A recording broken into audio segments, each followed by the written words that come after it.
আলহামদুলিল্লাহ, জামিয়াতুল ওলিজা আল ইসলামিয়া, দক্ষিণ বাগবের আন্দারমানিক, গাজীপুর কর্পোরেশন, ঢাকা।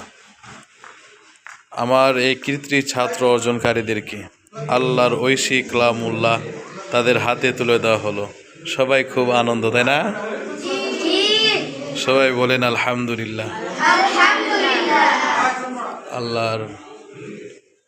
আল্লাহ তাআলা এই কোরআনের পাখিদেরকে সবাইকে হাফেজে কোরআন বানান, হাফেজে হাক্কানি, হেফজুল কোরআন। আল্লাহ তাআলা সবাইকে কবুল করেন, কবুল আর মঞ্জুর করেন, সবাইকে দ্বীনের দায়ী হিসেবে কবুল করেন। বারাকাল্লাহু ফিল হায়াতিক।